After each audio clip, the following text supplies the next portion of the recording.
Ok, estamos gravando. Então, a JTI é um evento nosso, criado em Paragominas, no nosso curso. E depois os outros dois campos, os outros dois campi na UFRA, que tem curso de computação, pediram que a gente fizesse esse evento como sendo da UFRA toda e não apenas de Paragominas. E aí, vocês acompanharam esse processo. Nós já tivemos lá em 2019 o segundo JTI, que foi em Capitão Poço, e o terceiro JTI seria agora no ano passado, em Belém. Devido à pandemia, não houve. Eles não estavam nem pensando, eu dei uma pressão agora no final do semestre. Eu disse, gente, precisa rolar a JTI. Se vocês não forem fazer, a gente vai fazer Paragominas. Porque a gente não queria fazer online. Eu disse, cara, tudo está online hoje.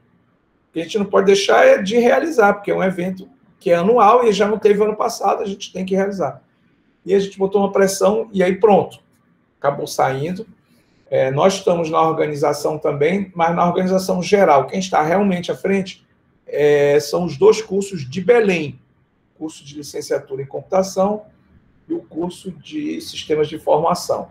Então, o professor Fábio Bezerra, que é o coordenador do sistema de informação, e a professora Decila, que é a coordenadora de licenciatura em computação. E deste evento, quem está na coordenação geral é a professora Decila.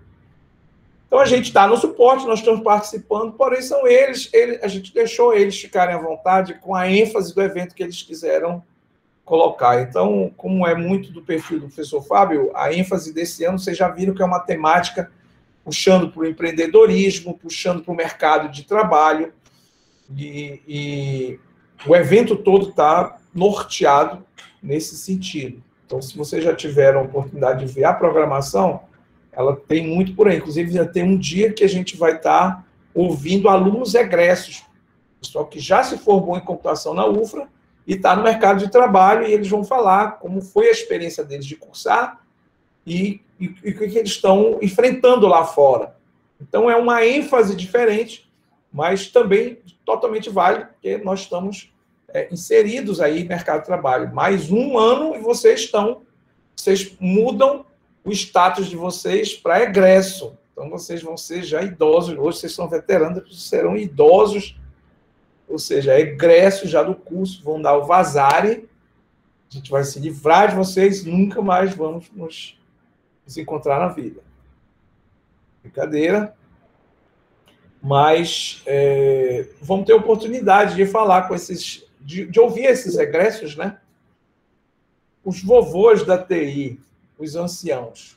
Né? O meu objetivo é, quando eu chegar da idade de vocês, estar, assim, também motivados, como vocês estão. Até lá, eu ainda me mantenho motivado. Então, amanhã começa a JTI. Eu já informei os professores que têm aula, né? 3, 4 e 5, que são os dias do evento, para que é terça, quarta e quinta, né? Para que possam liberar vocês, a não ser que um professor diga, não tenho como, essa minha aula é preciosa, só Jesus que pode dar essa aula e não tem nem como gravar. Aí, vocês se entendem lá, mas a preferência é que seja liberado, André, né? Vocês vão negociar com ele. A orientação que eu dei é que seja liberado. Agora, vocês têm que se inscrever. Aí eu falei para eles, olha, minha dica, pede para eles mandarem o print da inscrição no evento e o print do evento. Eu estou assistindo a palestra aqui de noite, porque é à noite, né? De 18 a 21 horas. Então, é na hora da aula. Então, faz o print da inscrição e participando do evento e manda para o professor. Está aqui, a minha frequência vai ser essa aí. Aí vocês negociam, cada professor utiliza uma estratégia. Mas aí eu quero incentivar que vocês se inscrevam e participem desse evento que é nosso. Não é um evento de Belém, não é um evento de outra faculdade, é da nossa universidade, do nosso curso, do nosso campus Paragominas. E também, já falando na mesma linha de evento, eu vou adiantar para vocês que em novembro vai ter um evento que é mais ou menos nessa linha da JTI, só que ele é interuniversidade. Então, tem um evento que é um congresso de tecnologia que ele começou na UFPA, no campus de Cametá. Aí realizaram alguns anos lá, aí depois ele começou também a rodar como a JTI, só que ao invés de rodar só na UFPA, ele começou a rodar em outras universidades. Então, ele já foi para o UFOPA, lá em Santarém, ele já foi para o IFPA, em Castanhal, e agora, em novembro, esse evento, ele vai... Vou já descobrir aqui o nome, que eu me esqueci. Ele vai ser na Unifespa, em Marabá. Unifespa, antiga UFPA, mas no campus de Marabá. O evento é o CTDA. Vou mandar aqui o link para vocês, já até mandei. Vou mandar lá no grupo do Zap.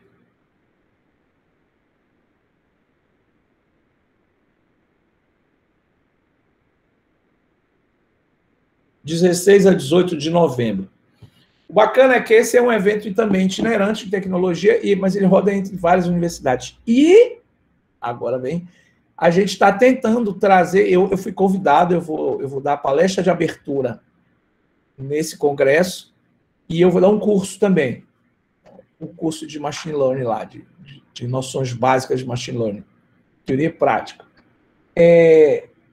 Eu estou tentando trazer a próxima edição do evento, que é 2022, para a UFRA, Paragominas. Então, ainda não está confirmado, mas se tudo der certo, eu quero trazer para a gente realizar aí, se Deus quiser, já vai ser tudo presencial, então vai ser um evento no nosso campus. A gente tem estrutura e a gente tem interesse total em trazer esse evento. Então vai ser mais um aí para a gente submeter trabalhos, para a gente fazer troca, conexão.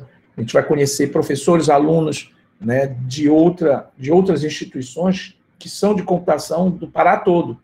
Então, o pessoal da UFOPA, da UFPA, do IFPA, da Unifespa, e agora UFRA, né, participando aí. Então, eu acho que é uma oportunidade bem legal que vem também para o nosso campus. E o último informe, passar para vocês, gente, é a nossa reta final de semestre, mas eu já falei com vocês, semestre que vem a gente vai estar entrando no último ano, né? 7º e 8º semestre de vocês, são disciplinas já de reta final, vocês têm estágio, mas já tem TCC, né? TCC 1, depois TCC 2, vocês já vão poder fazer eletivas. Então, tem algumas disciplinas que vocês vão escolher, elas não são obrigatórias, e vocês vão dizer, os professores vão ofertar várias, aí vocês vão ter 2 horários lá, um horário de vocês, não, eu quero fazer essa eletiva aqui, eu quero fazer essa. Então, vocês vão ter essa opção de fazer eletivas também para complementar o currículo de vocês. Então, em breve, a gente está reunindo o NDE do curso. Sou eu, professor Rodrigo, professora Isadora, professor Gilberto, professora Jaqueline, e a gente está montando a grade que vai ser ofertada aí direitinho, com os horários, já pensando, vai ser em outubro, e vocês já vão entrar nesse último ano de vocês, começando o ano de 2021.1. Então, eu calculo aí que daqui para o meio do ano que vem, né, mais tardar em agosto, aí, eu calculo, assim, por alto, que aí a gente conclui esse ano. Se a gente conseguir montar aí lá no conselho um calendário apertado, começando em outubro, sei lá, fevereiro, a gente finaliza esse 2021.1, março, abril começa, agosto a gente finaliza, e aí vocês concluem o curso de vocês. Obviamente, quem teve alguma dificuldade com a disciplina A, B, C, D, vai ter que correr atrás das disciplinas que não passou, né? Agora, uma novidade aí para quem está atrasado ou perdeu uma disciplina. Vai ter um PLS agora. Vai ter um PLS, e esse PLS vai ter oportunidade para vocês cursarem alguma disciplina que vocês não passaram ou por algum motivo não tiveram sucesso, tal. Então, a gente vai ofertar nesse PLS disciplinas, vamos procurar aquelas que tiveram reprovação para ver se a gente consegue ofertar no PLS, e vai ser aquele condensado, né? Assim, vai ser bem condensado, um período curto, antes do próximo semestre. Então, entre o final do semestre, que é setembro, e o início do semestre, meio de setembro, e o início do semestre, que é meio de outubro, vai ser ofertado ali o PLS. Então, nesse um mês aí, a gente quer ofertar as disciplinas que vocês ou reprovaram, ou, no caso da professora Ana Paula, de marketing, que ela não ministrou, essa está pendente. Então, ela vai ser ofertada agora no PLS. Entenderam? Então, vocês fiquem atentos agora nesses próximos agosto e setembro, que é a reta final da virada do semestre, mas a gente vai ofertar disciplinas que alguns de vocês podem aproveitar, e eu até quero pedir o feedback de vocês, né? Quem está com encrenca desse tipo, olha, eu reprovei não sei tal matéria, e aí eu já quero entrar no último semestre com tudo liberado e tal. Então, me tragam essas demandas que a gente vai ver a possibilidade de ofertar no PLS. Claro que vai ter que ser em comum acordo com o professor, né? Mas a ideia é que a gente oferte agora nesse período. Tudo bem? Então, só para a gente dar esse feedback para vocês, sobre o último panorama aí. Então, a gente vai começar agora a nossa aula. No mais, está todo mundo tranquilo? O semestre está ainda permitindo sobrevivência, está todo mundo vivo aí, né? Então, a gente vai retomar o nosso assunto de estilos arquitetônicos de sistemas distribuídos. Tenho certeza que todo mundo está com a última aula na cabeça, né? Qual foi o assunto da nossa última aula? Está perguntando. Me digam aí.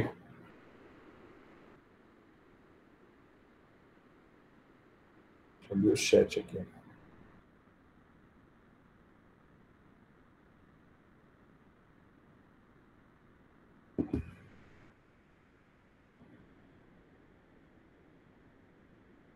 Só vejo o povo saindo. Saiu o Luiz, saiu Maiara.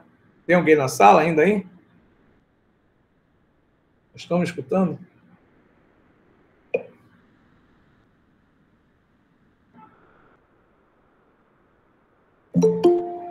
Hello? Tem alguém na sala? Estão vivos aí? Sim, sim. Vivos, professor. Tá, o lag está alto, né? 3 minutos para você responder. Ok? A gente não. Vamos retomar agora o assunto da nossa última aula. A gente começou a falar sobre. A gente vem falando sobre arquitetura, né, arquitetura de sistemas distribuídos, e na aula passada a gente começou a falar de estilos arquitetônicos, e o que vem a ser essa história aí de estilos arquitetônicos. A ideia de estilos arquitetônicos é a gente focar nos software, ou seja, a gente obviamente que está pensando no hardware, mas a ênfase principal em estilo arquitetônico é software. Então, a gente começa pensando partindo do seguinte ponto de vista. Um software, ele é composto de componentes. Então, eu tenho módulos nos softwares que a gente constrói. Ah, professor, não, mas eu fiz um programa que é só um código, é só um bloco. Não, mesmo um programinha simples, que ele é só um bloco de código, ele tem os seus módulos internos. Você tem ali uma área para inicializar variável, né? Outra tem ali uma área que você vai criar estrutura de dados. Você tem uma outra área que você vai fazer entrada de dados, né? Mesmo num programa assim, seguindo um paradigma bem rudimentar, só numa sequência de código, eu criei a estrutura de dados, eu fiz a entrada de dados, eu li os dados de uma entrada, de uma interface de entrada ou teclado, né, ou seja lá, uma tela, se for um touch, e inseri, guardei dentro de uma estrutura de dados aí depois eu vou processar, aí depois eu tenho um módulo para fazer os cálculos, e eu vou ter uma outra seção do meu código que vai fazer a saída de dados. Então, vai imprimir alguma coisa, algum resultado. Se eu tiver que abrir algum arquivo, eu vou abrir e fechar arquivo. Ou seja, mesmo um código simples, ele tem módulos. Então, a estrutura dos softwares, ela é, de certa forma, modular. Ela contempla blocos, né? A ideia de blocos de construção. Tijolos que a gente vai montando e montando a estrutura do software. Quando a gente vai falar de arquitetura de software, a gente também está pensando nesses blocos. Só que esses blocos a gente chama de componentes.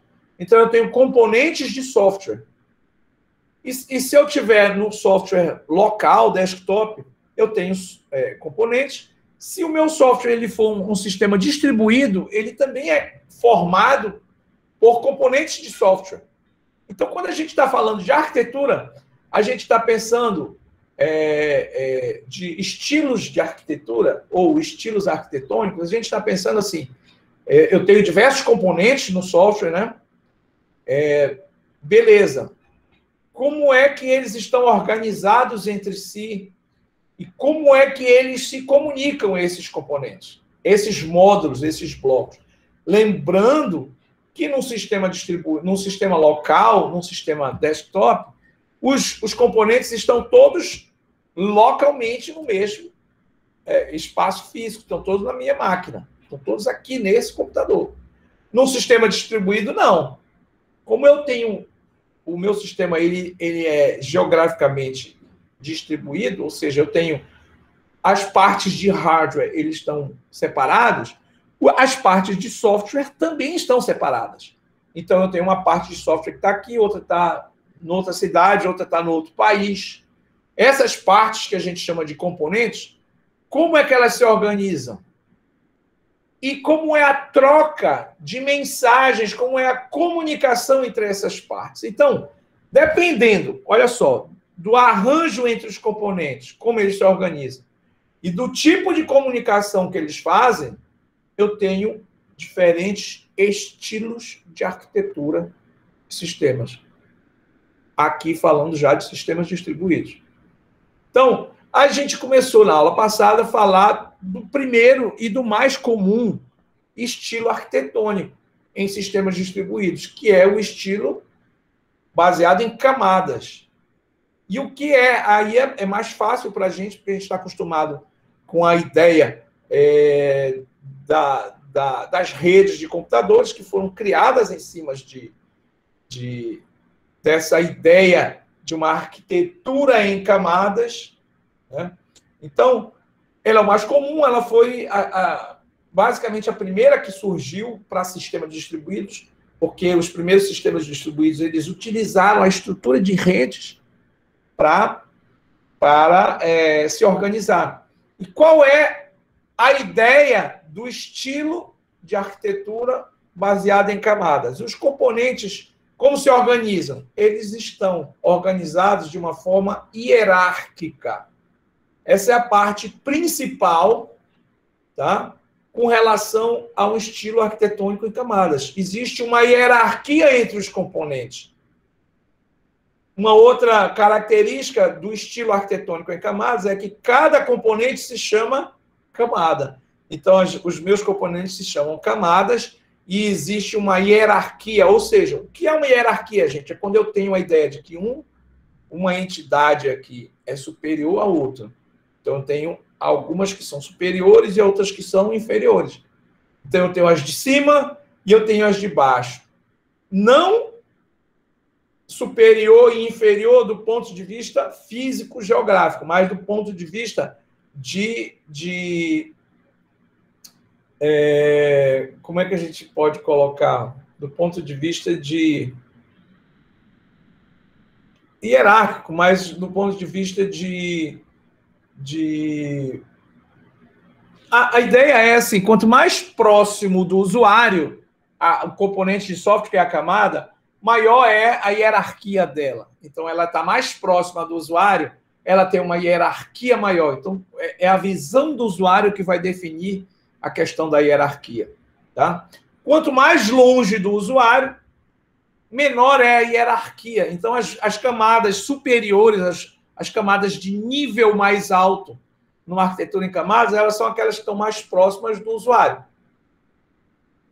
Então eu tenho, numa arquitetura em camadas, aquela ideia de camadas superiores, inferiores, e o exemplo, obviamente, será um exemplo das arquiteturas de rede, né, onde eu tenho... E a arquitetura de rede, gente, não é apenas TCP/IP e OSI, tem diversos outros modelos que usam também arquiteturas em camada. A gente usa, exemplificando as arquiteturas OSI e TCP/IP, que são as mais conhecidas, mas tem outros modelos de arquitetura em camada. Para concluir, porque a gente já falou de arquitetura em camadas, eu tenho nesse estilo arquitetônico a ideia das camadas superiores e as camadas inferiores. As camadas inferiores, elas têm uma função, e aí o interessante também é que cada componente de software ele é composto do que a gente chama de protocolos. O que são os protocolos? São normas, são conjuntos de funções que eles têm um papel específico, né? E essas normas, esses protocolos, eles são agrupados por função. Então, por exemplo, por que o protocolo TCP e o protocolo UDP estão na mesma camada? Porque eles têm a mesma função. Qual é a função deles? Na camada de transporte, é onde eles estão, e a função deles é fazer o endereçamento processo a processo. Essa é a ideia. Por isso que na camada de transporte, eu quero saber ali qual é... veio uma aplicação lá de cima, beleza. Qual é a porta? É a porta 80. Então, quando eu dou essa informação, que é porta 80, na camada de transporte, o protocolo que está lá, ele já sabe, ok, então essa aplicação, essa mensagem que está vindo aqui para mim, ela é uma mensagem que ela é de uma aplicação HTTP, de uma transação web. Por exemplo, um browser acessando ou pedindo um conteúdo de uma página web. Por que eu sei disso? Porque essa informação é importante nessa camada de transporte. Porque é na camada de transporte que a gente faz o endereçamento processo a processo. É lá eu tenho que dizer, essa mensagem aí que você está agora empacotando, colocando o cabeçalho de transporte, ela é uma mensagem que veio do protocolo de aplicação lá de cima, que é o protocolo HTTP. Então, aqui na camada de transporte, eu coloco uma informação. Porta 80. Eu já estou identificando. É uma mensagem que é de uma aplicação web. Aí eu identifico um porta 80. E aí, o que o TCP ou o UDP, ambos fazem a mesma coisa? Quem está enviando essa mensagem aqui é o processo 1 daqui dessa máquina. E ela vai o processo 25 lá do servidor. Aí ele identifica aqui quem é o processo de origem e quem é o processo de destino. Já tem isso amarrado desde a camada de transporte. Então, quando a mensagem sai da camada de transporte e vai para a camada de baixo, a camada subjacente, eu já vou sabendo que aquela mensagem ela é uma mensagem com conteúdo de uma transação web, porque está lá escrito porta 80, e já tem o número do processo que originou a mensagem, e eu tenho o número do processo para onde estou mandando. Olha que legal. Por isso que a camada de transporte, eles dizem que é uma camada de endereçamento processo a processo. É nessa camada que o endereçamento processo a processo é feito. Quando eu chego do outro lado, do lado servidor, na camada de transporte também, né, desceu toda a camada, foi para a camada física, trafegou, aí eu fui subindo, fazendo a descompactação daquela mensagem, tá? Chegou na camada de transporte lá do lado do servidor, ele vai dizer, opa, é porta 80, beleza, então é uma transação web, legal. Para quem que eu tenho que entregar isso aqui? É para o processo 2025, aí do servidor web, beleza, então lá vou entregar, e vai entregar lá na interface certinha do processo, que é um processo do servidor web que já está esperando aquele pacote que trafegou. Então, no modelo de arquitetura, de estilo arquitetônico, em camadas, eu tenho os componentes de softwares organizados como? De forma hierárquica, em camadas, onde eu tenho camadas superiores e inferiores. Como é que é o fluxo, como é o fluxo de informação nesse estilo de arquitetura? As informações descem das camadas superiores para as inferiores, uma solicitação de serviço, e o resultado desse serviço sobe das camadas inferiores para as camadas superiores. Esse é o modelo de organização entre os componentes de software e esse é o modelo de comunicação entre estes componentes quando o estilo é um estilo de arquitetura em camadas. Tem sistemas distribuídos que usam esse tipo de arquitetura? Tem um monte, talvez a maioria, né? Principalmente os mais antigos, e que funcionam ainda até hoje. Então, a gente tem um monte de sistemas distribuídos que a arquitetura deles, o estilo de arquitetura é esse. Como os componentes estão organizados de forma hierárquica? Como é a comunicação entre esses componentes?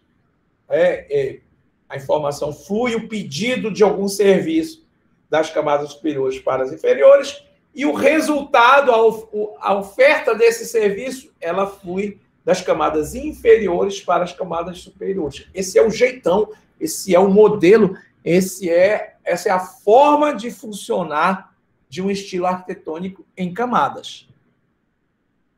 Pronto, a gente já sabe o primeiro, já pode cair na prova, está tudo tranquilo. Tem um vixe aqui. O áudio de vocês está baixo? O meu áudio está baixo? O meu áudio está baixo? Me deem esse feedback aí. Para mim tá tranquilo aqui. Aqui tá normal também. Normal aqui também. Bruno, continua baixo, Bruno? Tenta sair e voltar aí, ver se funciona, se melhora.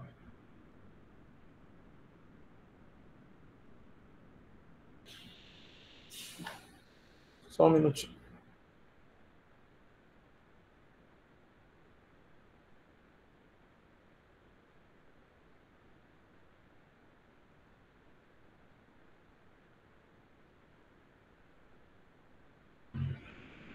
Bora lá. Então, agora eu vou projetar aqui minha tela. Voltou, Bruno? Legal, né? Então, era conexão mesmo.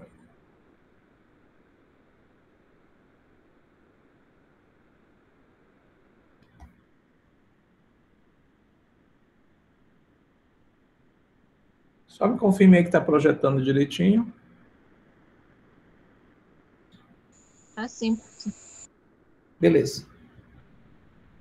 Primeiro, modelo de arquitetura, de estilo de arquitetura, tá? Pessoal, é errado a gente falar que arquitetura em camadas é uma arquitetura de sistema distribuído. A gente tem que falar que é um estilo arquitetônico. Olha só, existe estilo, já falei na aula retrasada, existe uma diferença de estilo de arquitetura para arquitetura. E aí eu vou relembrar aqui qual seria a diferença. Quando eu falo de estilo de arquitetura, eu estou me referindo apenas a componente de software. No estilo de arquitetura, eu estou querendo saber apenas os componentes de software, como é que eles estão organizados entre si e como é a forma de comunicação entre esses componentes. Software, só. Aí eu tenho diversos modelos, né? Dependendo do arranjo de comunicação e de organização desses componentes de software no sistema distribuído, eu tenho diferentes estilos de arquitetura. E o que vem a ser arquitetura de sistema distribuído? É assim, beleza, eu já sei, eu tenho aqui os meus componentes de software, como eles estão distribuídos no hardware. Fisicamente, aí sim eu tenho arquitetura de computador ou arquitetura de sistema distribuído. Como assim, professor? Por exemplo, uma arquitetura cliente-servidor. É uma arquitetura e não é um estilo de arquitetura.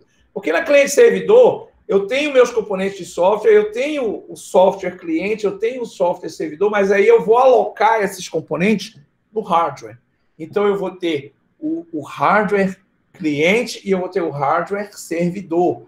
E esse hardware, eu posso ter uma arquitetura de 2 camadas, de 3 camadas, multicamadas. Então, eu tenho, quando eu vou falar da arquitetura do sistema, eu vou pensar nos componentes de software, legal, assim como eu penso aqui no estilo de arquitetura, mas eu vou pensar assim, como é que eles estão organizados fisicamente nos componentes de hardware? Então, às vezes é muito fácil confundir. Não, é arquitetura em camadas, é arquitetura de sistema. Não, é um estilo de arquitetura. Por quê? Porque eu estou falando apenas do ponto de vista lógico, organização lógica dos componentes. A partir do momento que eu vou pegar essa organização lógica e vou alocar no hardware, aí eu estou falando de arquitetura de sistema distribuído. Tudo bem? Não é simples, mas não é impossível da gente entender. São coisas distintas. Estilo de arquitetura, questão de prova, né? De prova de ENAD, de concurso. Diferencia estilo de arquitetura, estilo arquitetônico, estilo de arquitetura de um sistema distribuído, de arquitetura de sistema distribuído. Caramba! No estilo arquitetônico, eu estou pensando no componente de software, no aspecto lógico. Como os componentes estão organizados e como eles se comunicam. Na arquitetura, eu estou pensando nesses componentes de software e como eles serão alocados nos dispositivos de hardware. Nos dispositivos não apenas lógicos, mas físicos. Tudo bem? Tudo bem a ideia? Só para a gente relembrar essa ideia da diferença do estilo arquitetônico, tá? Que é o que a gente está falando, ó, estilo arquitetônico. Estilo arquitetônico. Ainda não estamos em arquitetura. Ah, mas aqui é arquitetura baseada. Estilo arquitetônico baseado em objeto. Esse outro estilo aqui era o estilo arquitetônico baseado em camadas. Tudo bem? Ficou claro? Senhoras e senhores? Beleza. Camadas. Legal, já sei como funciona um estilo arquitetônico em camadas, já sei que tem a hierarquia entre os componentes, eles comunicam num fluxo de informação. Outra coisa interessante e característico do estilo arquitetônico em camadas. Uma camada 0, a camada que está lá em cima, ela não pode se comunicar direto com a última camada. A comunicação tem que ir a cada camada. Então, o general se comunica com o coronel, que se comunica com o tenente, que se comunica com o sargento, que se comunica com o soldado, que se comunica com o vigia.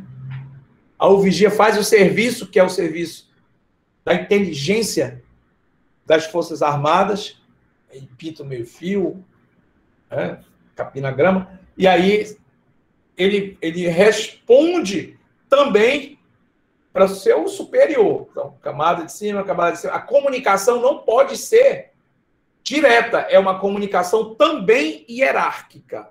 Eu só posso receber informação da camada superior e eu só posso enviar uma resposta para a minha camada superior. Aí eu posso, se tiver uma camada inferior, eu posso fazer uma solicitação para a camada inferior. Aquela ideia da pizzaria, né? Cada camada tem uma função e solicita um serviço da sua camada inferior. Beleza. Agora, ela não é a única, ele não é o único estilo de arquitetura, esse modelo de camadas. Eu tenho alguns outros, e aí a nossa ideia hoje é vencer esses estilos arquitetônicos. Então, por exemplo, a gente tem um segundo chamado de estilo arquitetônico baseado em objetos. Quando começou-se a popularizar a técnica da programação, da análise, do desenvolvimento orientado a objeto, né? O Object Oriented, o que a gente tem? Uma mudança de paradigma e uma forma diferente de construir sistemas.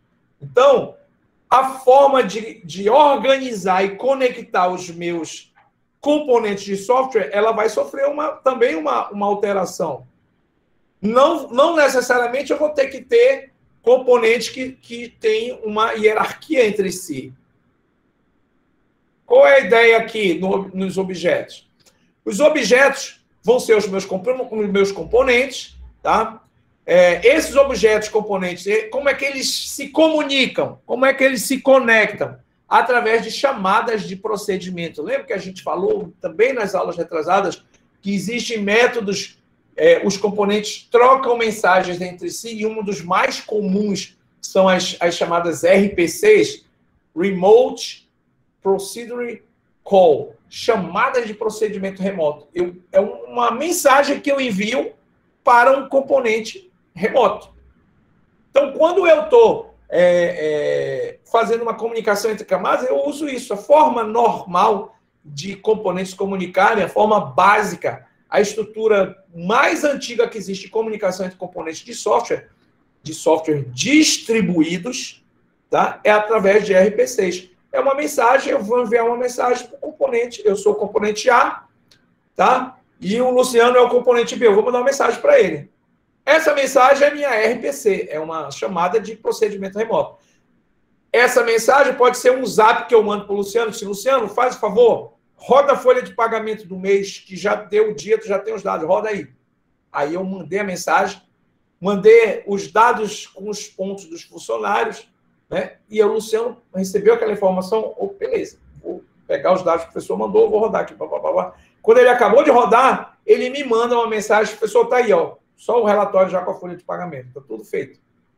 Aí ele manda também uma outra mensagem para o banco dizendo assim, ó, pode lançar, preparar para lançar esse crédito. Aí o outro objeto, que é o financeiro, vai fazer a transferência de dinheiro, que também vai ser uma chamada de procedimento remoto, para o objeto banco. E assim, os diversos objetos se comunicam trocando mensagens, tá? Diretamente. Ah, mas eu posso falar direto com o Luciano? Posso. E eu posso falar direto com o banco? Posso. E eu posso falar direto com o financeiro? Posso.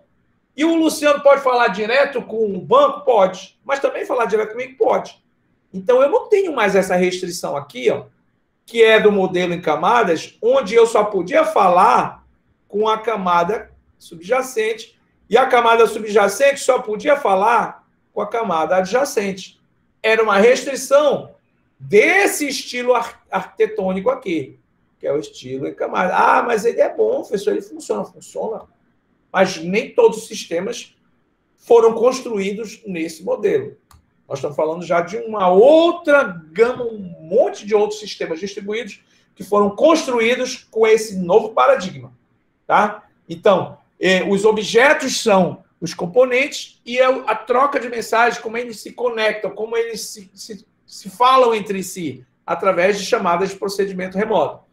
Que elas são RPCs, tá? Mas quando a gente está falando de orientação a objetos, eles têm um nome especial, né? Que a gente. Esse meu aqui saiu lindo.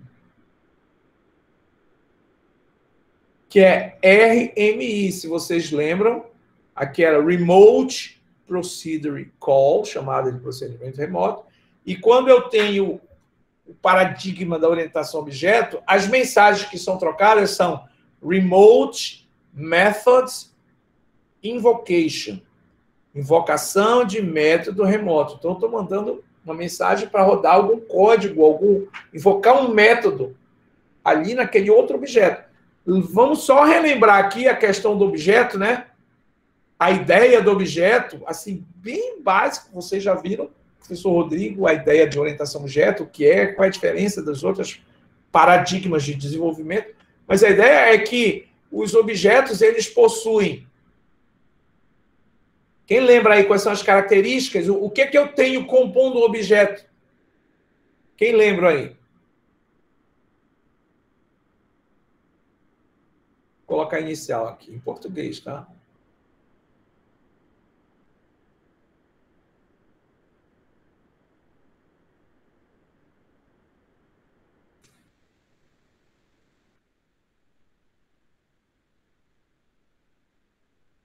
Eu tenho aqui um objeto.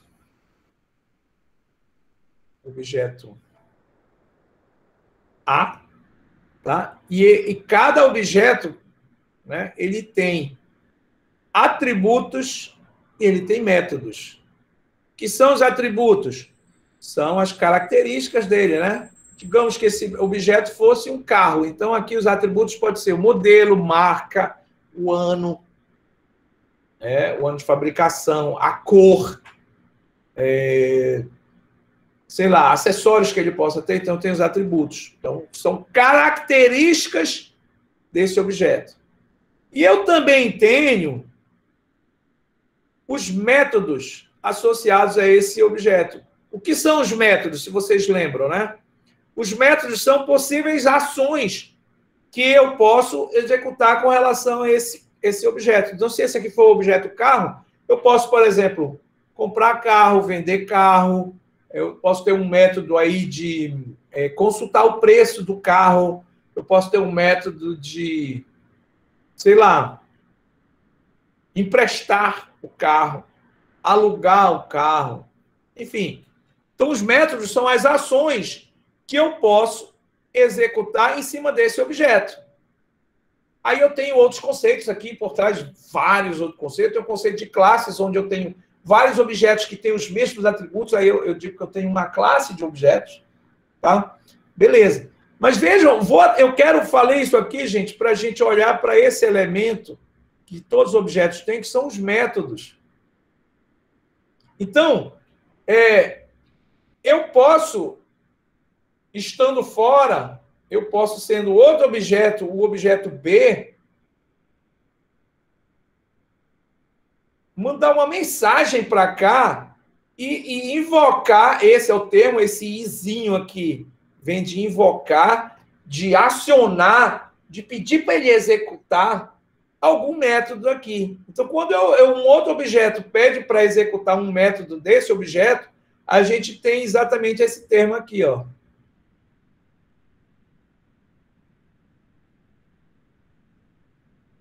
Da invocação de método. Então, o objeto B está invocando um método. Então, digamos que esse objeto B aqui sei lá, a locadora de carro. Aí aqui é o carro, e eu tenho um método aqui chamado alugar carro. Então, o objeto B vai invocar o método alugar carro do objeto carro. Eu tenho uma instância e tal. Eu estou indo só no geralzão, né? Tá? Não estou indo tão a fundo. Mas, olha só, o que eu quero chamar é isso aqui, ó. Eu estou fazendo aqui uma invocação de método. Então, eu tenho um objeto aqui, outro objeto aqui, e esse objeto está pedindo, está solicitando para executar um método desse objeto. Isso é uma invocação de método. Agora, pense, gente, que eu estou no sistema distribuído, e esse meu objeto pode estar do outro lado do planeta. E esse objeto está aqui do lado, aqui em casa. Um componente de software que está aqui, em Belém, e um componente de software que está em Paragominas.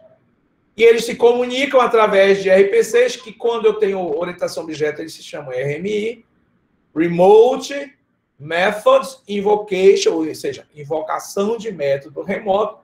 Aí esse objeto aqui, que está lá em Paragominas, ele manda uma mensagem, uma RMI, para esse componente de software, pedindo para rodar, para executar, ou seja, invocando a execução de um método aqui desse objeto. Então, essa é uma forma de comunicar diferente lá do estilo em camadas. No estilo em camadas, primeiro, para você vir mandar uma mensagem para cá, esse cara aqui só pode receber mensagem desse. Este cara aqui só pode receber dele. Esse aqui, ele só pode mandar para esse. No estilo objeto, eu tenho um monte de objetos que podem estar onde for, eu não estou preocupado nesse momento, mas eles são livres, e qualquer um pode mandar mensagem para qualquer um solicitando a execução de um método. Vejam que é um estilo mais flexível. Não é tão amarrado quanto um modelo de estilo de arquitetura em camadas. Tá? Por isso que a gente diz que é um tipo de organização mais solta. E é exatamente a ideia que esse novo paradigma, novo assim, quando surgiu, né? Mas com relação às camadas, lembrem que o paradigma, os primeiros sistemas distribuídos foram construídos a partir das redes de computadores. E qual era o estilo de arquitetura que as redes usavam? Camadas. Então, os primeiros sistemas distribuídos usavam naturalmente o estilo de arquitetura em camada. Só que foram surgindo outros paradigmas. De repente, a ideia da orientação objeto virou a qualquer luxo, mudou o paradigma, e aí eu não podia mais continuar seguindo apenas, se eu quisesse fazer em camada, legal, mas se eu quiser um estilo mais livre, eu tinha aqui a opção. E aí eles criaram esse estilo, um estilo de arquitetura chamado estilo de arquitetura de sistemas, baseado em objetos, onde cada componente é um objeto e eles ficam trocando mensagens, invocando métodos entre si, de forma livre. Eu não tenho mais uma restrição de que esse cara só fala com o cara da outra camada, da outra. Não. Cada objeto pode mandar mensagens, RMIs, RPCs, para qualquer outro objeto do sistema. Tá? Então, é uma arquitetura diferente. É uma forma de organizar os componentes diferente, distinta do estilo em camadas. E a forma de comunicar também é diferente.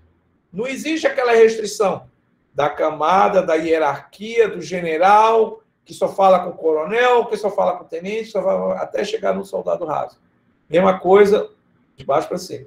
Aqui eu tenho componentes, obviamente eu continuo tendo aquela ideia que cada componente tem uma função. Nas camadas, cada camada tem uma função, isso mantém o componente no estilo arquitetônico objeto. Cada componente tem uma função própria, mas a comunicação deles é livre entre os componentes, entre os objetos. Essa é a ideia. Então, aqui, olha só.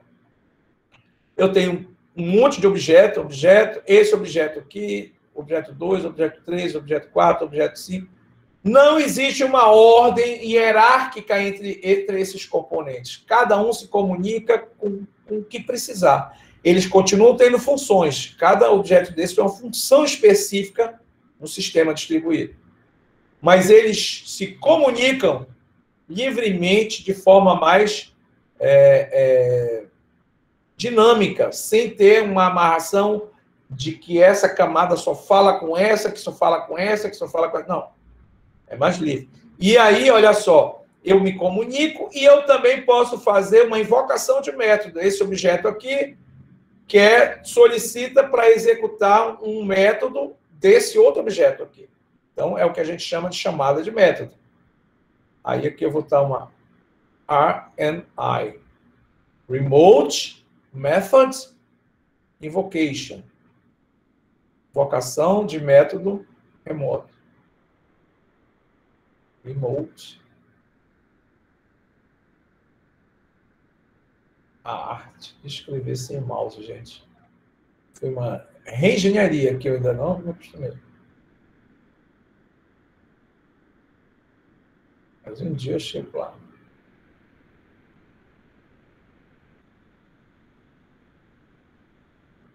Remote Method. RM e RMI. A galera que gosta de filme de terror, invocação, você já conhece, né?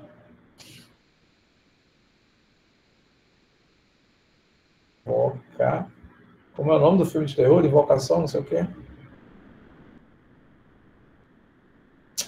Invocar. Ok, português. Invocation.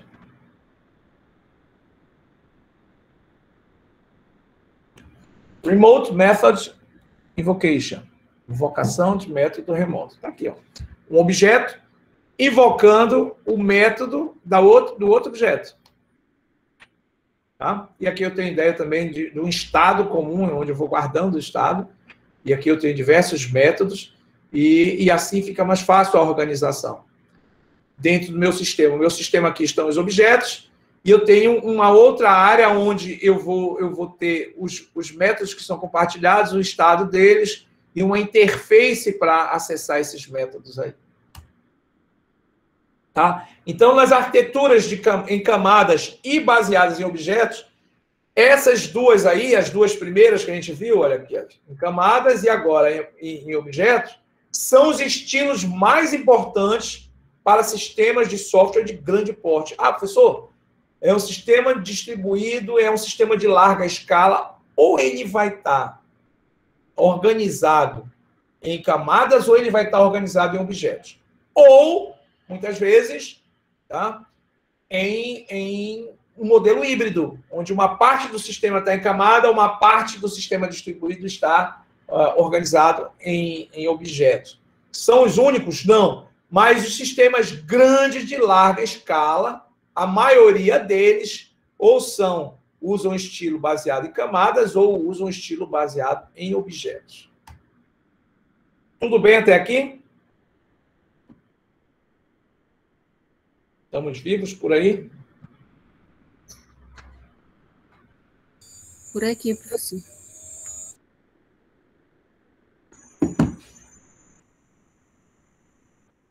Quem foi que falou? Uma alma solitária que disse ali que estava vivo.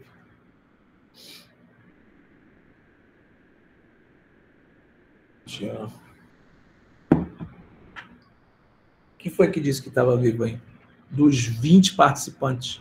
20. Foi a Eliana. Eliana. Tem 2 vivos aí na sala. Mas vamos lá. Mais ou Bem, menos. Semi, né? Semi. Estilo arquitetônico.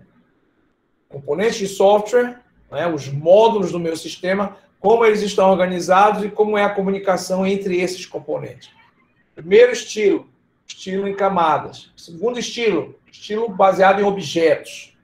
Tá. Eu tenho um terceiro tipo de arquitetura, estilo arquitetônico, que ele é mais moderno, é mais recente, mas, como eu já disse, os sistemas de grande porte, eles são baseados em camadas, ou eles são baseados em objetos, ou um modelo híbrido, onde parte dele está num estilo arquitetônico e parte está no outro estilo arquitetônico. Mas não são os únicos. Eu tenho outros aqui, a gente vai ver pelo menos mais 3 aí. Tem um bem moderno que ele é usado e ele ganhou muita força, não são para serviços de tão grande escala, mas eles são serviços atuais bem usados. E a gente vai ver um exemplo aqui, tá? É uma forma assim que está crescendo o número de aplicações. Agora, não é um sistema simples de se implementar. O sistema, como são os mais antigos, né? O sistema baseado em camadas e o sistema baseado em objetos, eles já são muito conhecidos. O pessoal já desenvolve sistemas distribuídos nesse estilo há muito tempo. Então, a maioria desses sistemas distribuídos ainda foi construído nesse estilo. Mas tem novos surgindo, tá? Esse aqui é um chamado arquitetura, o estilo arquitetônico centrado em recursos, tá? Resources, também chamado de RESTful, ou vocês podem achar o termo REST. Tá? Quando a gente ouve falar desse estilo arquitetônico, a gente tem uma modalidade mais recente que ela está sendo usada bastante, tá? Que ela é uma abordagem diferente. Agora, ela é bem mais complicada de se implementar, de se construir um sistema distribuído. Então, eu preciso assim de um conhecimento mais especializado para desenvolver esse tipo de estilo arquitetônico para montar um sistema distribuído. Vamos ver aqui a característica geral do estilo baseado em recursos, ou também chamado de RESTful ou de REST. Né? O sistema distribuído, a gente já sabe que a ideia é vários componentes espalhados funcionando como um único conjunto, né? E de forma transparente para o usuário. Beleza. Agora, a ideia nesse tipo de sistema REST é que o meu sistema distribuído ele vai ser visto como uma coleção de recursos gerenciados individualmente pelos componentes. Então, eu tenho... lembra da ideia de compartilhamento de recursos?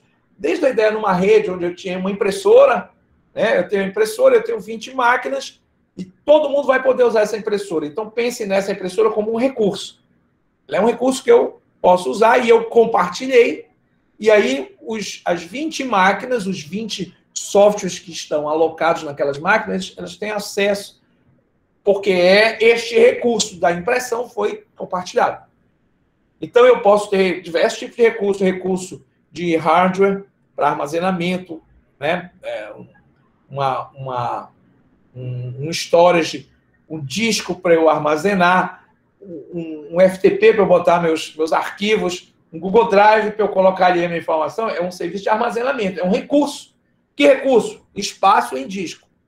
Eu posso ter um poder de processamento como um recurso.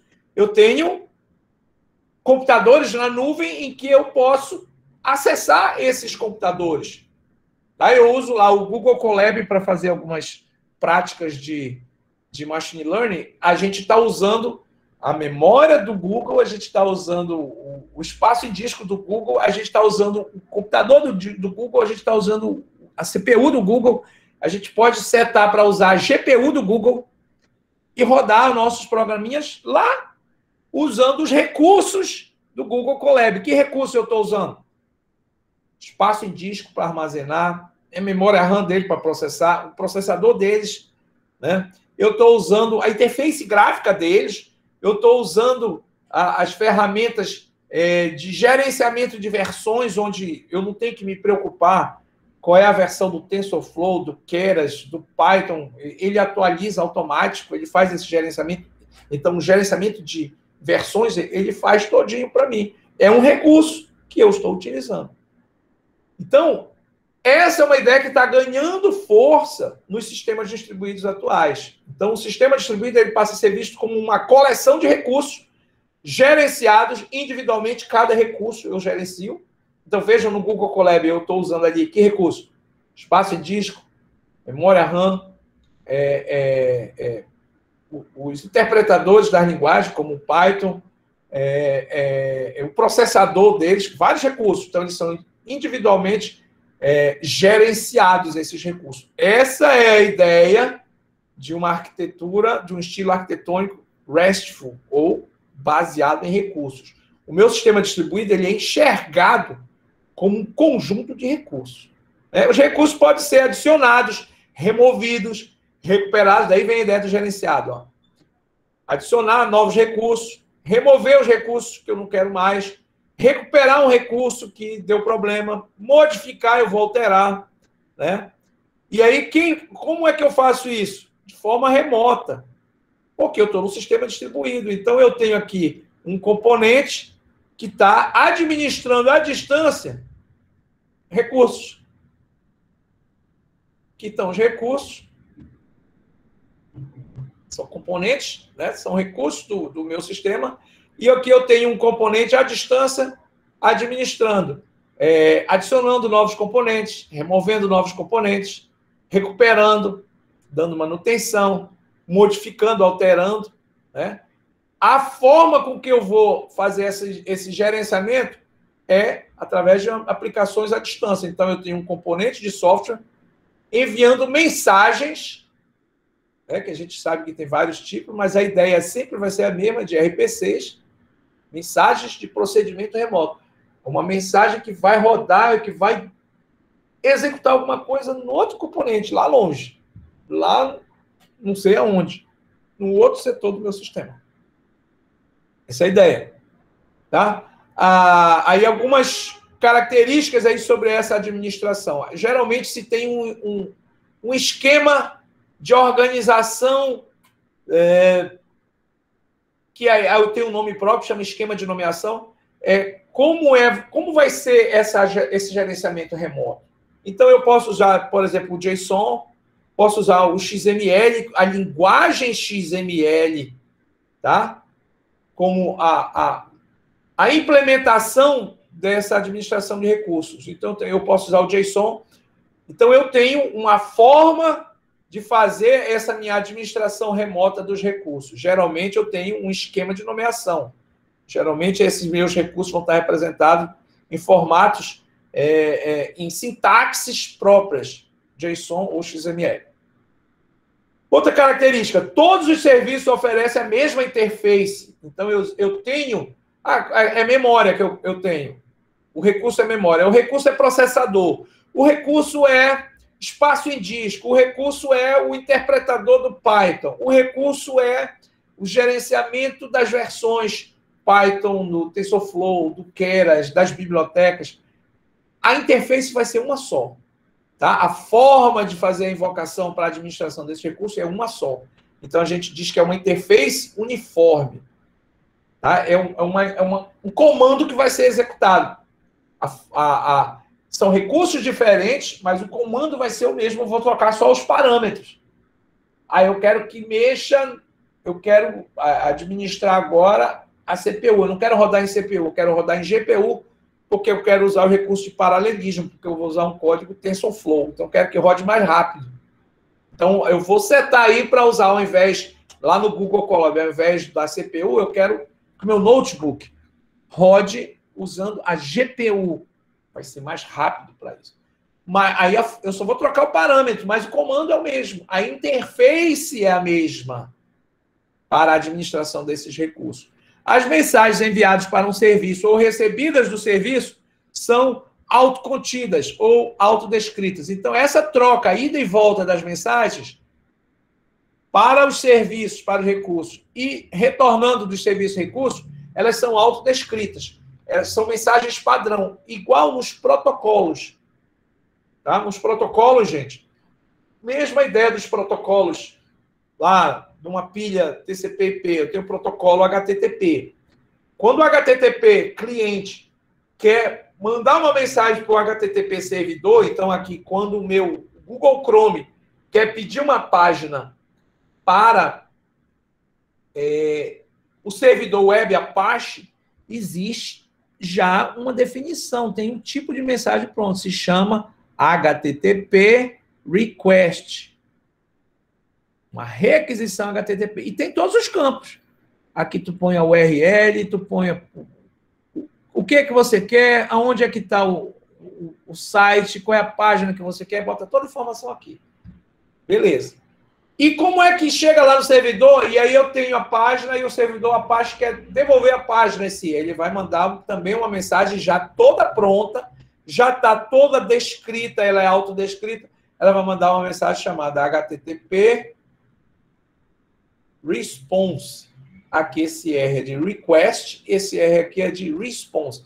Aqui é de requisição, aqui é de resposta. Então, tanto a requisição quanto a resposta já tem os campos todos pré-definidos. É autodescrito. Eu só faço colocar os parâmetros que eu estou inserindo para a mensagem de requisição e, quando está voltando o serviço, para a mensagem de resposta.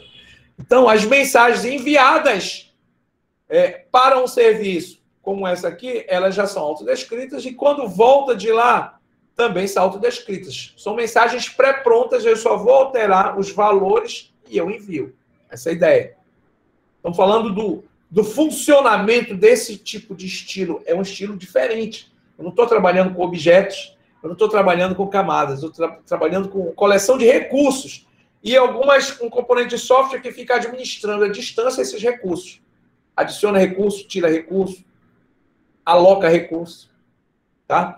Após a execução de uma operação em um serviço, o componente esquece tudo sobre o chamador. Então, um cara que solicitou determinado recurso, ele solicitou, ele obteve aquele recurso, já utilizou, beleza, tchau e benção. Eu não guardo nada sobre esse cara mais, eu vou agora atender o próximo. Então, eu tenho uma prestação de serviço em cima desses recursos aqui. Quem são os caras? E depois que eu prestei serviço para quem? Eu não quero saber o que passou. Eu só recebo a demanda, aloco, presto o serviço, aloco aquele recurso, entrego o serviço e, em seguida, passo para o próximo. Eu não guardo as informações sobre quem pediu o serviço. Por isso que ele é chamado de serviço stateless. State é estado. Lembram que aqui eu tenho um estado? Lá nos objetos eu guardo o estado. Esse objeto aqui mandou um RMI para invocar um método, executar um método nesse objeto. Essa informação fica guardada aqui. A gente diz guardar o estado. O objeto A invocou o método X no objeto B. Fica salvo. Tá? Aqui, depois que houve uma operação, foi prestado o serviço para algum tipo de recurso ser fornecido, acabei de fornecer, prestei o serviço, tchau e bênção. Para quem eu prestei o serviço? Não sei, não vou salvar, não vou guardar essa informação. Por isso que ele é chamado de um serviço stateless. Não salvo o estado. Eu não guardo a informação sobre quem foi que pediu esse serviço. Eu simplesmente presto serviço. Ah, mas tu mandaste... Peraí. Para quem tu entregaste isso aqui? Foi para quem? Para o Luciano? Foi para a Irivana? Ou foi para o Hélio? Não sei, cara. Eu simplesmente entregou. Chega para mim, pede e eu entrego. Essa é a ideia. Obviamente, é mais rápido quando eu não tenho que guardar informação. Esse tipo de informação. Um sistema stateless, eu não tenho que guardar informação do Estado. Então, ele acaba sendo mais rápido. Deu para ter uma ideia de como é diferente esse tipo de serviço orientado a recursos, gente? Orientado a prestação de serviços alocando recursos? Vocês estão ainda vivos por aí? Blá, blá, blá. Ainda estamos aqui, professor. Sobrevivendo. Vamos ver se a gente consegue dar uma ideia aqui de um sistema distribuído que está crescendo e a forma de implementar, o estilo arquitetônico que eles usaram para implementar esse serviço deles é exatamente a arquitetura centrada em recursos. É uma arquitetura RESTful.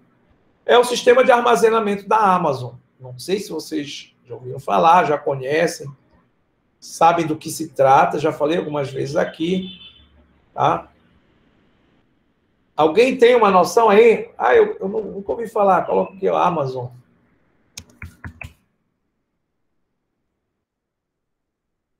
Amazon Web Services. Olha, inclusive eu tenho uma área gratuita, um serviço gratuito. Aí aqui, ó, eu tenho diversas modalidades. E o que a Amazon me oferece, gente? Ela me oferece, por exemplo, armazenamento em disco, possibilidade de eu utilizar o processamento deles com os processadores deles, tipo o Google Colab, né? Eu posso utilizar o módulo deles de inteligência artificial, de business intelligence, que é o BI. Eu tenho ele tem todo um serviço aqui de cloud computing, uma parte gratuita, outra parte com diversos produtos, dos mais baratos, o mais barato deles é caro, até os mais caros, para pequenas empresas, pequenos solicitantes, até megacorporações. Né? Então, para ter uma ideia, por exemplo, o CNPq, em 2019, abriu um edital para projetos científicos, e eu já mencionei com vocês, quando eu falei lá de cloud computing, o CNPq abriu um edital dizendo assim, olha, editais que precisam de grande capacidade de armazenamento, aí a gente está falando de Big Data, tá, gente? Big Data precisa de muito espaço em disco para armazenar. Projetos de bioinformática, de biologia computacional, eles geralmente requerem muito espaço de armazenamento. E, além disso, projetos que querem também utilizar uma computação de alto desempenho, né? A gente chama de HPC, eu estava procurando na canetinha aqui, né? O HPC, lembram?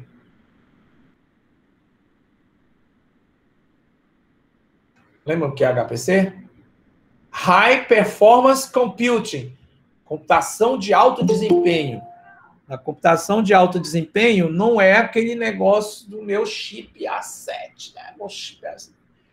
M1, novo chip da Apple, legal, mas eu estou falando de clusters pesados com centenas de processadores para rodar em paralelo. Eu tenho computação de alto desempenho. Então, tem projetos que precisam de muita capacidade de processamento, muita memória RAM para rodar e muito espaço em disco. Aí o CNPq fez um edital e disse, olha, os 10 primeiros a gente vai premiar. Qual vai ser o prêmio desse edital? Um serviço da Amazon, dessa AWS aqui, para que vocês tenham lá espaço em disco, capacidade de processamento e memória.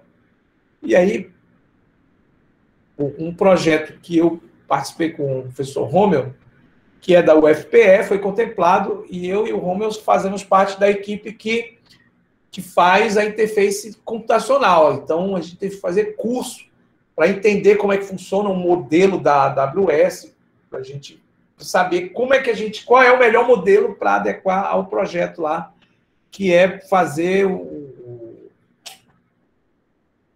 transcriptoma lá da Caatinga. É um projeto de informática gigantão. Beleza. Mas a ideia do Amazon aqui é essa. É o Cloud Computing. Inclusive, quando a gente falou de Cloud Computing, aquela ideia da computação como serviço. A Amazon, ela oferece, igual assim, ó, a Equatorial no Pará oferece que serviço? Energia. Então, tu paga, ela te dá energia, né? A Amazon oferece Cloud Computing. Você paga e ela te dá espaço em disco, capacidade de processamento, memória RAM e uma interface. Tá? Inclusive uma assessoria dos caras especialistas para te ajudar na tua aplicação. E aí vai.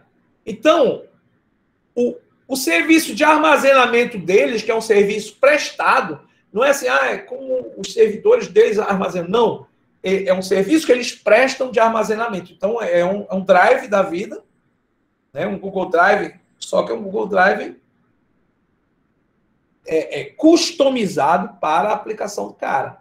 Então, ele vai fazer ele vai contratar um serviço de armazenamento da aplicação dele. Esse serviço de armazenamento da Amazon, que ele presta, que ele oferece para os seus clientes, ele é construído em cima desse estilo arquitetônico novo, recente, moderno, chamado estilo arquitetônico centrado em recursos, ou RESTful. Então, eu tenho lá a ideia, o termo que a Amazon usa, né, que são os objetos e os buckets. Os objetos são os arquivos que eu vou guardar dentro do meu repositório lá, né? E os buckets são os diretórios, né? Então, aquela ideia, eu tenho as pastas, meus diretórios, e aqui eu tenho os meus arquivos. Aqui estão os arquivos. Aqui eu tenho 4 arquivos guardados dentro de um diretório. Então, os arquivos se chamam lá na Amazon objetos, e os diretórios lá na Amazon se chamam buckets. Buckets vem de cesta. Cesto, onde eu vou depositando, pondo lixo ali. O mesmo bucket, balde. O bucket é o balde. Tá? E aí eu tenho operações para endereçar, para invocar, para manipular, para gerenciar objetos e buckets, arquivos e diretórios. Então eu tenho aqui, eu posso mexer no object name e bucket name. E como é que eu endereço, como é que eu organizo lá no sistema da Amazon esses objetos e buckets, esses arquivos e diretórios? Numa URI. Da mesma forma que a gente organiza uma URL, né, o endereço web, onde eu tenho ali uma hierarquia que vai estruturando as informações, aí, para quem já viu aí como funciona o sistema DNS, aí eu tenho ali .com, .com.br, .org, aí eu tenho uma árvore que vai se ramificando ali. Né? Essa é a forma de organizar, e o endereço do URL, o endereço daquele domínio da internet, ele está ligado com essa organização. Aqui, da mesma forma, ele vai ser organizado. Então, eu tenho aqui uma estrutura de URI, um identificador, onde eu vou ter aqui HTTP, que é o protocolo que vai estar ali permitindo que eu navegue, né, com hiperlink. Aí que eu tenho o nome do bucket, o nome do diretório, o S3 é o serviço de armazenamento da Amazon. Então, Amazon AWS.com, e aqui eu já vou endereçar aqui para Object Name. Então, assim, eu consigo organizar e acessar os meus objects e os meus buckets no sistema da Amazon. Tá? Porque ele trata como recursos. Tanto os objetos quanto os buckets, ele considera recursos e ele vai começar a gerenciar esses recursos. O Marcos contratou aqui o serviço da Amazon, ele está pagando lá $200 por mês, ele tem acesso a um serviço de armazenamento, o S3, que é o basicão lá, esse serviço aqui. Aí ele tem direito. Aí eu vou começar a botar a minha aplicação aqui dentro. E eu vou começar a endereçar. Então, eu vou começar a acessar através de object names, bucket names e organizar em forma de URIs. As operações são executadas através de HTTP request. Olha que legal.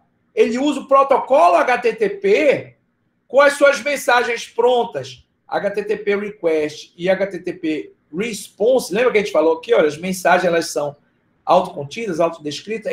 O Amazon pegou, vamos pegar o protocolo que já existe com toda a comunicação já definida, que é um HTTP, e pronto.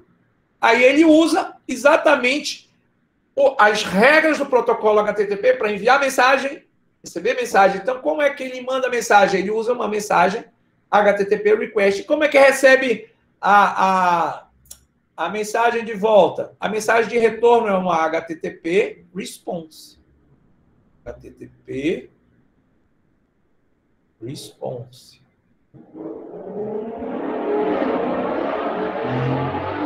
Carro do Lewis Hamilton passando aí na rua agora.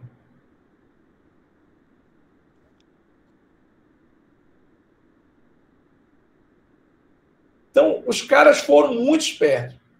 Montaram um sistema de administração de recursos. O recurso que eles oferecem é armazenamento de dados, e eles colocaram lá objetos e buckets, os seus arquivos, seus diretórios, organizaram usando um protocolo HTTP que fica fácil de acessar, que já tem as mensagens de pedido e de retorno todas prontas. Na HTTP request, gente, eu já tenho um método que se chama post, eu tenho um método que se chama get, onde eu posso pegar uma informação e colocar lá naquele endereço. Então, quando eu quero acessar um site, digamos assim, o meu browser quer acessar o site da página da UFRA, aí aquela mensagem, ele vai um método get. Dá um get na página da UFRA e traga a página para mim. Quando eu tenho... eu estou com acabei de fazer uma página, né? Eu estou atualizando o site do grupo de pesquisa. Eu fiz a atualização e agora eu quero atualizar. Então, o método que vai no meu HTTP request, ele já não é mais o get, é um post. Ou seja, eu não quero recuperar um conteúdo, eu quero postar um conteúdo, eu quero colocar um conteúdo lá no servidor web. Então, os métodos são os comandos que eu tenho vários comandos aqui na própria estrutura das mensagens da HTTP. Eu tenho os métodos para enviar mensagem, para recuperar mensagem, para pegar um objeto, para postar, para apagar um objeto. Posso dar um delete num objeto, num arquivo, através dos comandos que a gente chama de métodos, que já estão lá na estrutura do HTTP. Então, eles conseguiram montar um serviço de recurso, onde eles oferecem serviços de armazenamento, usando a estrutura do HTTP para organizar. Então, a organização não é em camada, a organização não é em objeto, é uma organização baseada em recursos. Essa é a característica do RESTful. Aqui é o exemplo dos métodos, tá? Da interface RESTful. Aí eu tenho aqui o método get. O que ele faz? Ele lê um recurso, ele traz na mensagem de resposta o recurso que ele quer. Put, o método put, insere um novo recurso ou atualiza um recurso que já existe. O método post, insere um novo recurso, bem parecido. Também pode ser usado para atualizar um recurso, um recurso já existente. O método delete, que a gente já conhece, apaga um recurso. Tem que recurso? Um object, um arquivo que está bem aqui nesse bucket. Esse object está nesse bucket. Eu vou dar aqui só. Delete esse object do bucket X.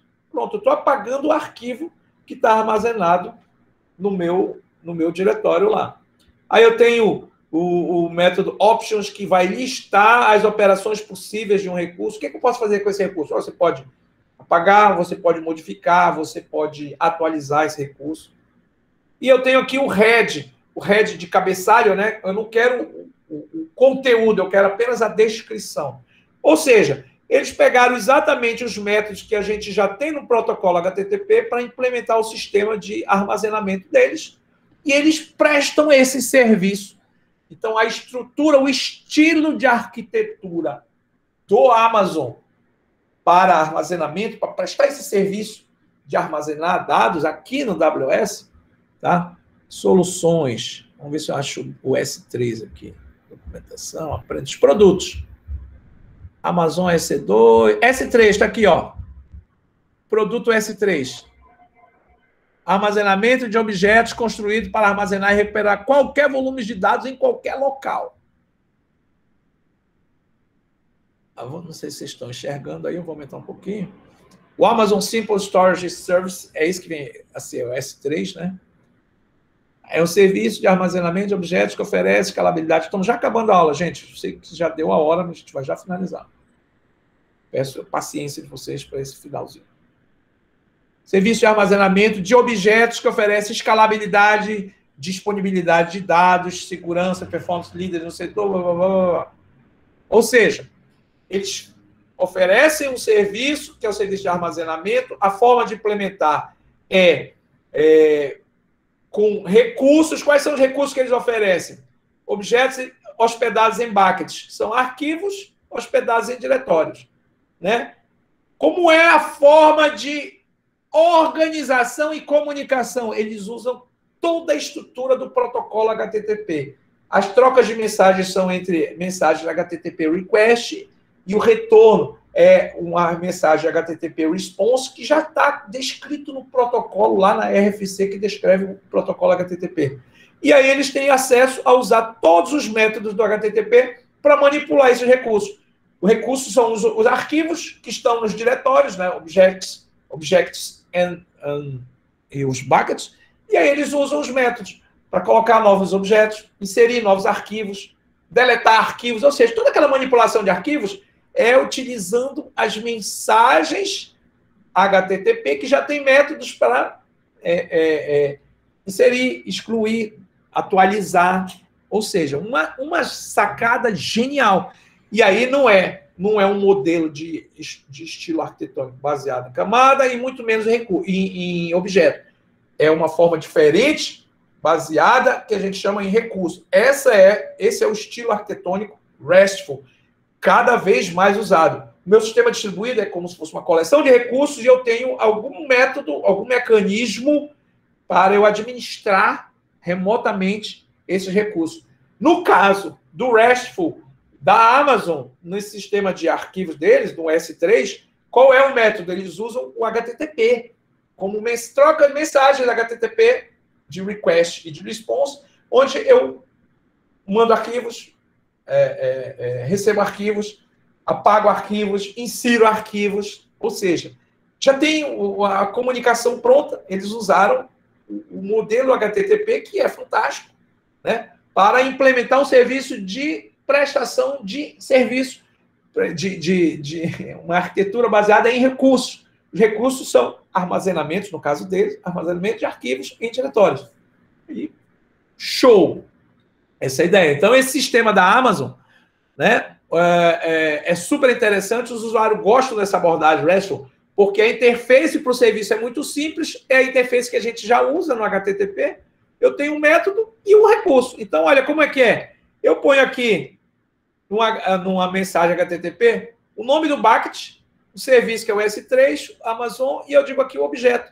Então, com isso aqui, gente, eu acrescento aqui um método, eu digo, ok, eu quero apagar esse arquivo desse bucket na minha área da Amazon. Acabou, já fiz isso. Ou eu quero inserir um novo arquivo, que vai ser um novo object, dentro desse diretório, que é o meu bucket da minha área de trabalho no S3 da Amazon. Beleza. E a forma de eu acessar, eu vou ter um endereço, um link desse, como se fosse um endereço web, que eu clico, eu já vou direto para o meu recurso. É fantástico. O problema é que eu preciso de muito trabalho para identificar esses parâmetros. Mas quem? A Amazon. Então, eles já fizeram esse serviço e eles prestam isso com maestria e ganham dinheiro a rodo, né? A Amazon proveu uma interface baseada em serviços. Essa é a ideia do RESTful. Aí aqui eu tenho, olha, operações que eu posso fazer com um bucket nos diretórios.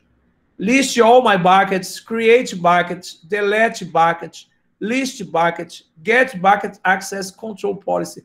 Eu quero acessar a política de controle de acesso do meu bucket, e aí vai embora. E nos objects, nos arquivos, o que eu posso fazer no Amazon? Quais são os métodos? Put object inline. Então, put object, eu quero colocar, inserir um arquivo lá no meu bucket. Copy object, eu quero copiar um arquivo que está lá dentro. Get object, eu quero fazer o retrieve, eu quero capturar aquele objeto. Delete object, eu quero apagar um arquivo que está lá dentro do meu bucket. Enfim, eu tenho uma série de métodos que eu posso usar, né, para os buckets, que são os diretórios, e para os objects, que são os próprios arquivos lá no Amazon. E com isso a gente finaliza esse nosso estilo arquitetônico, que é um dos mais atuais, tá? Junto com esses outros aqui, são chamados PubSub, a gente vai ver na aula que vem, que é a minha arquitetura centrada em recursos, ou RESTful. E o exemplo é essa arquitetura da Amazon aqui, o AWS. A gente viu como exemplo esse serviço S3 deles aqui, o Amazon Simple Storage Service. Bem, estamos aí ainda, né? A gente vai fazer agora a nossa chamada. Antes de fazer a chamada, a gente vai fazer o nosso selfie tradicional. 3 segundos para quem quiser ligar sua câmera para a gente fazer o nosso selfie. Em seguida, nós vamos... só um minutinho.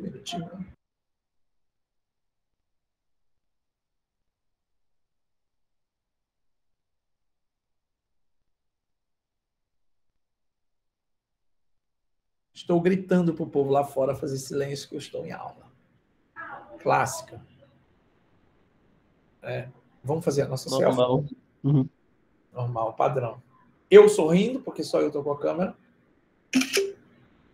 Agora eu vou voltar, ligar aqui compartilhamento para fazer a chamada.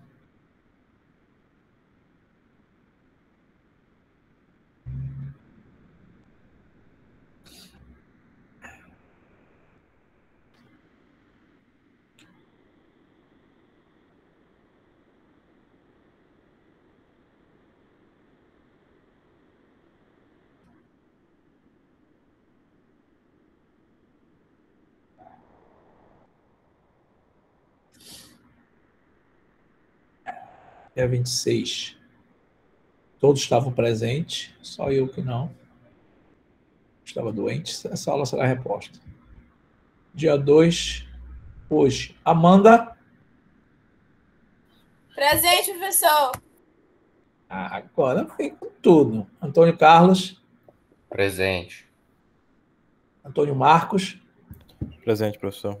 Bruno? Presente, professor. Cíntia? Presente, professor. Daniel? Presente. Dian? Presente. Edson? Presente. Elias Gabriel? Presente, professor. Eu saí não. O Elias respondeu e foi o Elias? Sim, presente. Tá. Hélio?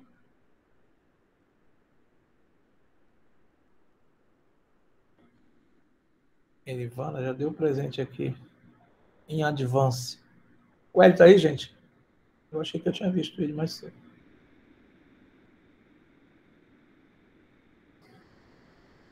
Ele estava no início da aula, não sei se caiu, se está sem áudio. Elivana, ok. Ashley? Acho que o Ashley... Não. Joaquim?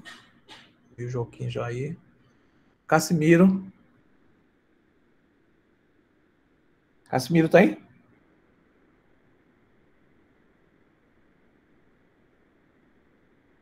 Cassimiro tá aí? Eu vi o Cassimiro também. Vocês estão escutando, pessoal? Sim, professor. Acho que a internet dele caiu, alguma coisa que ele não costuma colocar. Ele estava aí também. Junilson? O Nilson mandou avisar que tá com problema na internet, caiu, mas ele estava no começo da aula. Tá, Laila? Laila já vi. Presente. Leonan? Leonardo, ele já trancou. Lucas. Lucas está aí? Não vi o Lucas hoje. Luciano, já vi. Luiz Carlos. Presente, professor. Quem que falou aí? O Luiz Carlos? Positivo. O Bop. Eliana está aí. Matheus. Já vi o Matheus também. Maiara. Presente, presente. Aqui, professor. A Nathalie está aí. Já vi a Nelma. Presente, presente. Beleza. Cadê a Nelma? Tô aqui, professor. Olha lá, tá aí mesmo? Paulo Vitor. Tô. Não sei, não. Professor, o senhor me chamou aí, meu celular, minha internet deu uma travada aqui. Joaquim, chamei, já deu o presente, eu te vi aí. Obrigado. Raul. Presente. Silas. Presente.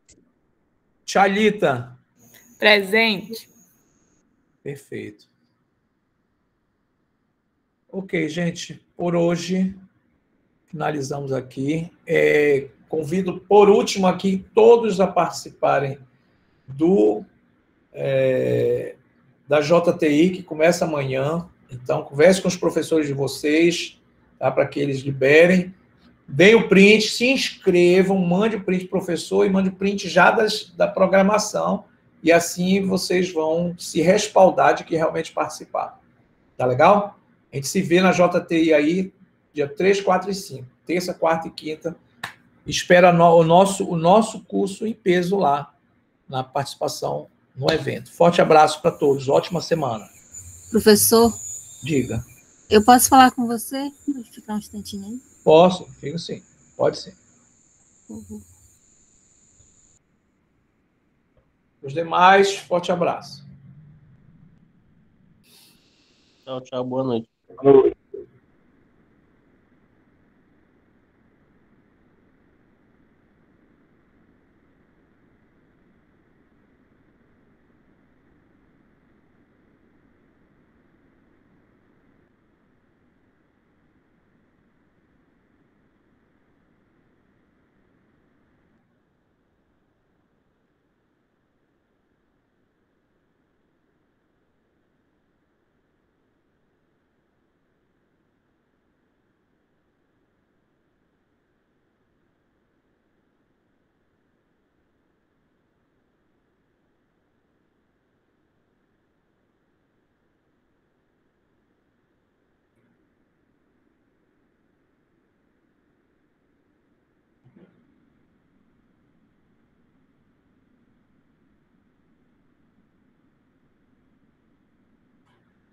Você esqueceu de parar a gravação.